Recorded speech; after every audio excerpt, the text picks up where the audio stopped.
Baik, Assalamualaikum warahmatullahi wabarakatuh. Perkenalkan, nama saya Yuri Anugrah Dwi Tama, NPM 16 100 153 11 mahasiswa Perencanaan Wilayah dan Kota, Fakultas Teknik Sipil dan Perencanaan Universitas Bungata, Padang. Pada kesempatan saat ini, saya akan mempresentasikan ujian akhir semester saya dengan mata kuliah Perumahan dan Permukiman dengan dosen pengampu Ibu Era Triani ST MSc PhD.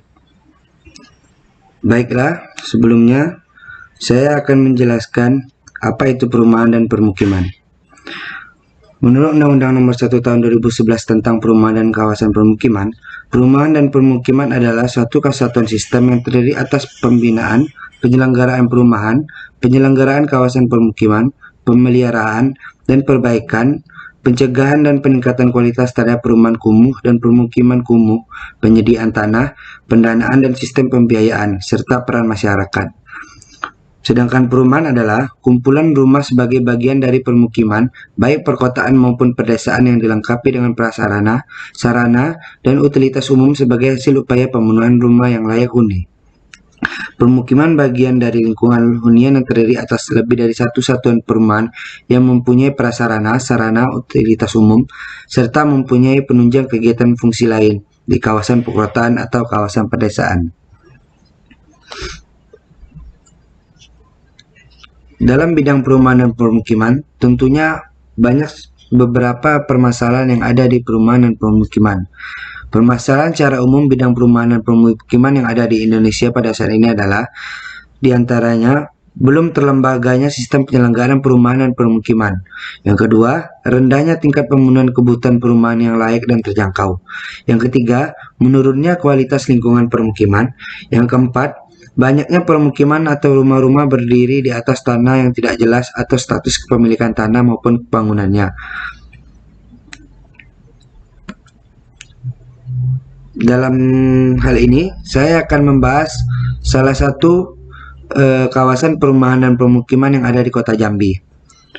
Kota Jambi merupakan ibu kota dari Provinsi Jambi. Luas daerah Kota Jambi menurut BPS tahun 2019 yaitu sebesar 205,4 km persegi.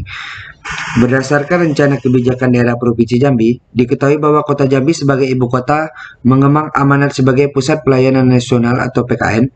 Kota Jambi diarahkan sebagai pusat aktivitas sekunder dan tersier yang mengandung pengertian bahwa kebutuhan fasilitas perkotaan untuk Kota Jambi adalah permukiman perkotaan dengan intensitas tinggi dan fasilitasnya yang meliputi listrik, air bersih, drainasi, pembuangan air kotor, dan jaringan telekomunikasi. Sebagai kawasan perkotaan, Kota Jambi merupakan kawasan yang mempunyai kegiatan utama bukan pertanian, dengan suasana fungsi kawasan sebagai tempat pusat permukiman, pemusatan dan distribusi pelayanan jasa pemerintah, sosial dan ekonomi. Selanjutnya, untuk saat ini, berdasarkan data BPS tahun 2019, jumlah penduduk di Kota Jambi mencapai angka 598.103 jiwa dan akan terus bertambah. Dengan demikian, sangat tingginya angka permintaan perumahan sangatlah tinggi. Permintaan yang sangat tinggi tersebut sangat sulit untuk mengontrol perkembangan perumahan dan permukiman di Kota Jambi. Dengan demikian, banyak timbul permasalahan dalam bidang perumahan dan permukiman. Salah satunya adalah permukiman kumuh dan permukiman yang berdiri dengan status kepemilikan tanah maupun bangunan yang tidak jelas atau ilegal. Bisa dilihat pada gambar di tampilan ini. Yang melingkar ini adalah salah satu kawasan permukiman yang ada di Kota Jambi, yaitu di Kelurahan Logok, Kecamatan Danau Sipin.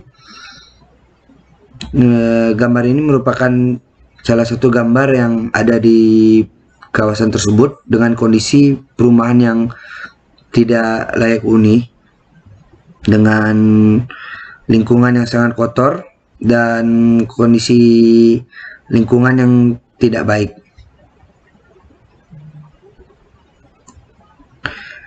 Gambar di atas merupakan kondisi permukiman yang ada di Kelurahan Logok, Kecamatan Danau Sipin, Kota Jambi. Daerah yang berada di kawasan sepanjang aliran sungai tersebut merupakan salah satu kawasan kumuh yang ada di Kota Jambi. Dikatakan sebagai kawasan kumuh, menurut Direktorat Pengembangan Kawasan Permukiman tahun 2016, Indikator kekumuhan diantaranya dapat dilihat pada tabel di bawah ini, yaitu 1. Kondisi bangunan gedung, kedua kondisi jalan lingkungan, ketiga kondisi penyediaan air minum, keempat kondisi drainase lingkungan, kelima kondisi pengelolaan air limbah, keenam kondisi pengelolaan sampah, ketujuh kondisi proteksi kebakaran.